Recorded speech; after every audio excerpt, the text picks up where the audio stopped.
किसान नेता की गिरफ्तारी से हंगामा। किसान संयुक्त मोर्चा और पिछड़ा वर्ग मोर्चा के नेता राम रतन यादव की रविवार की रात गिरफ्तारी से हंगामा खड़ा हो गया।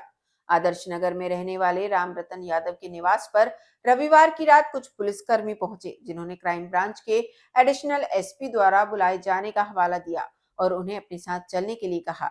लेकिन राम रतन यादव ने गिरफ्तारी की वजह पूछी और इस संबंध में नोटिस न दिए जाने का हवाला देकर जाने से इनकार किया, तो उन्हें जबरदस्ती ले जाया गया। इस मामले की खबर लगते ही संस्कार कावड़ यात्रा के संस्थापक संयोजक शिव यादव, गढ़ा गोंडवाना संघ के अध्यक्ष किशोरी सिंह भलावी, किसान नेता और कुशवाहा समाज के अध्यक्ष बैजनाथ कुशवाहा, रविंद्र कुशवाहा समेत बड़ी तादाद में सामाजिक और राजनीतिक संगठनों के प्रतिनिधि गोरखपुर थाने पहुंच गए। सभी ने इस बात पर हैरत जताई कि बिना किसी जानकारी और अपराध के बिना उनकी गिरफ्तारी की गई है, जो सत्ता की तानाशाही का प्रतीक है। उनका कहना था कि किसान आंदोलन दिल्ली में हो रहा है और गिरफ्तारी शहर में की जा रही है, जो असंवैधानिक है। उन्होंने ऐलान किया है कि इस तानाशाही के खिलाफ उनका सतत संघर्ष जारी रहेगा।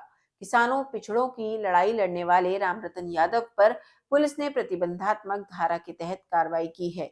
इसे लेकर गोरखपुर थाने में काफी देर तक हंगामा मचा रहा।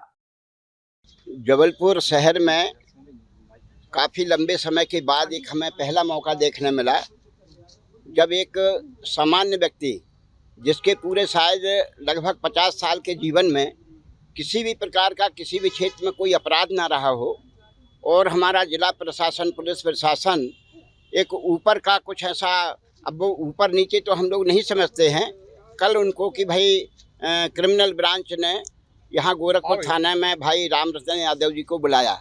वो हमारे एक सामाजिक कार्यकर्ता हैं, जो संवैधानिक तरीके से जहाँ कहीं भी लगता है आम जनता के साथ हम लोग किसी राजनीतिक गैर राजनीतिक दल के लोग के नाते जो संविधान संबद्ध बात होती है उसकी लड़ाइयाँ हम लोग, चाहे वो पिछड़े वर्ग की हो, चाहे हमारे किसान की हो, चाहे किसी की भी हो, तो ये हम लोग करते आ रहे हैं।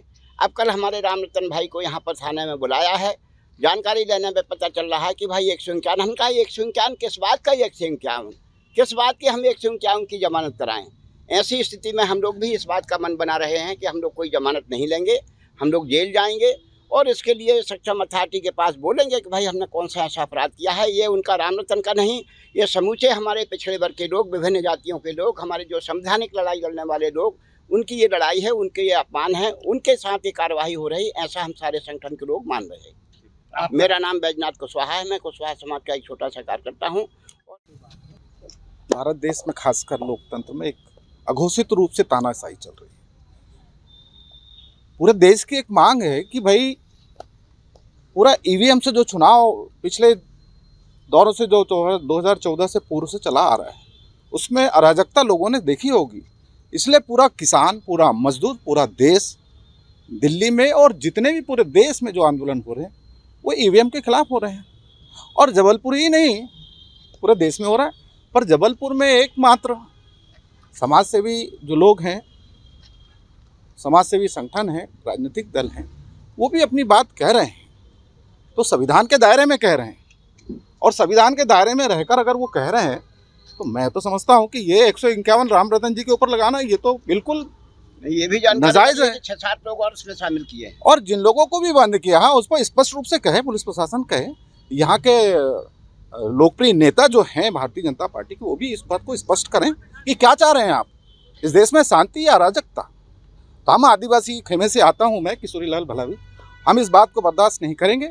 और राम रतन जी भी स्पष्ट करें, हम तो 151 लगा तो FIR करिए, स्पष्ट रूप से करिए, आरोप उसमें ABCD क्या लगा रहे हैं आप।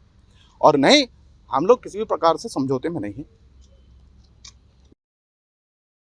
4 साढ़े 4 बजे क्राइम ब्रांच से 4 लोग पहुंचते हैं हमारे यहाँ। एक अपने को SI बताते हैं और भी हम पहचानते हैं चेहरे से। वो आए, बोले कि आपको क्राइम ब्रांच में शुक्ला मैडम बुलाई। तो हमने पूछा भाई क्या बात, तो बोले नहीं आपको चलना है, उनसे बात करना है। तो मैंने कहा हमको कारण बता दो, कोई हमारे लिए नोटिस हो, कोई अपराध हो, किसी मामले में अगर ऐसी बात है सहयोग करना तो हम तैयार हैं चलने। मगर ना कोई नोटिस, ना कोई पूर्व सूचना, और अचानक ये लोग जोर जबरदस्ती कही हमसे। जोर जबरदस्ती ये कि भाई आपको चलना पड़ेगा, आप चले नहीं चलोगे तो फिर चलना तो पड़ेगा किसी भी हालत में। तो हमने कहा ठीक है। फिर 1 आध घंटा बातचीत करने के बाद वहाँ ये लोग बिल्कुल नहीं माने। हमने कहा अपने अधिकारी से बात करवा दीजिए हमारी, वो भी बात नहीं करवा रहे और ये हमको गोरखपुर थाने लाए हैं। क्या कारण है, क्या सोच रही है पुलिस और मामला क्या है, ये हमको अभी तक नहीं मालूम। आप समाज से भी जुड़े हुए हैं और ऐसे कोई आपके मामले भी दर्ज नहीं है, तो क्या हो सकता है वजह? हम विभिन्न जो सामाजिक आंदोलन है, चाहे वो किसान आंदोलन है, चाहे पिछड़े वर्ग का आंदोलन हो, चाहे वो पार्टी राजनीति संबंधित हो, वंचित लोगों की जो आवाज़ है उसको काम करने का काम करते हैं। हो सकता है जो भी कारण हो, अभी हमको इसकी जानकारी नहीं है, मगर इस तरीके से हमको यहाँ पे लाया गया, ये बिल्कुल विधि विरुद्ध है। सत्ता पे ये आरोप लगता चला आ रहा है कि लोकतंत्र की धज्जियां उड़ा रहे हैं। आज हम आप सब तमाम इस बात के साक्षी बन रहे हैं कि वास्तव में लोकतंत्र व्यवस्था की धज्जियां उड़ाई जा रही हैं। संवैधानिक व्यवस्था को ध्वस्त करते हुए नगर के एक ऐसे सपूत को जिसने हमेशा नगर की लड़ाई, प्रदेश की लड़ाई, देश की लड़ाई, दलितों की लड़ाई, पिछड़ों की लड़ाई, अगड़ों की लड़ाई, तुम्हारे से जाति, धर्म, पंथ और संप्रदाय से ऊपर उठ के लोगों को न्याय दिलवाने का काम माननीय रामरतन यादव जी करते रहे। कल क्राइम ब्रांच के कुछ लोग पहुंचे और उनकी पत्नी हार्ट की पेशेंट हैं। ये बात भी मैं आपको बता दूं। ये सिर्फ इसलिए आप मीडिया के माध्यम से बता रहा हूं कि ये समूचा शासन और प्रशासन जगत भी देखे और सुने कि आप जिनके इशारों पे नाच रहे हैं, अगर कल कोई पाप होता है तो ये किसके माथे मढ़ा जाएगा, ये भी जनता जो है ये तय करेगी कि पाप किसके माथे पे मढ़ा जाएगा। कल उनके घर में जब क्राइम ब्रांच पहुंचती है तो उनसे कहती है कि नहीं, आपको जो है क्राइम ब्रांच के एसपी महोदय ने बुलाया है। उनने कहा भाई नोटिस दे दो, जो संवैधानिक व्यवस्था है उसके तहत हम आ जाएंगे। जबरदस्ती करके उनको वहाँ से लेके आए, बताने को तैयार नहीं क्यों लेके आए। घर पीड़ित है, घर को अभी तक पूरी जानकारी नहीं है। यहाँ लेके आए तो पता चला कि वो आगामी जो दिल्ली में आंदोलन है 13 तारीख का, आप षड्यंत्र देखिएगा। ये हर विपक्ष बोल रहा है, हर विपक्ष के मुख से ये आवाज़ आ रही है, हर दलों के मुख से आवाज़ आ रही है कि ये शासन प्रशासन का घनघोर अत्याचार कर रहे हैं। दिल्ली में आंदोलन है, किसान पीड़ित है, ये सारे लोग जान रहे हैं। किसानों की आवाज़ को दबाने के लिए उनके जो भी अगुवा रहे पूरे देश भर में, ये प्रत्येक डिस्ट्रिक्ट का यही हाल होगा। आप अंदाज लगा सकते हो कि कल अगर दिल्ली का आंदोलन फैल होता है तो वो इन लोगों की हठधर्मिता और इन लोगों की ताकत और संविधान की जिस तरीके से धज्जियां उड़ा रहे हैं, ये अनैतिक उपयोग कर रहे हैं ताकत का, ये उसकी देन होगी। और नगर का वो सारा जन समुदाय माननीय रामरतन यादव जी के साथ है। आगे जो भी होगा डट के उसका मुकाबला किया जाएगा और समूचे विपक्ष को एक किया जाएगा। और सुनने में ये आया है कि अन्य भी हमारे नगर से 7, 8, 9, 10 जो भी लोग हों, लेकिन ये इस तरीके का कृत्य कर रहे हैं जैसे अंग्रेजों के समय हम लोगों ने सुना था, आज हम लोग आंखों से देख रहे हैं। और हम तो पहले भी कह रहे हैं कि ईस्ट इंडिया कंपनी की तर्ज पे चलने वाली ये सरकार अब ये आगे चलेगी नहीं, क्योंकि धीरे धीरे पूरे विपक्ष में आक्रोश फैलता जा रहा है। धन्यवाद। जय हिंद, जय भारत।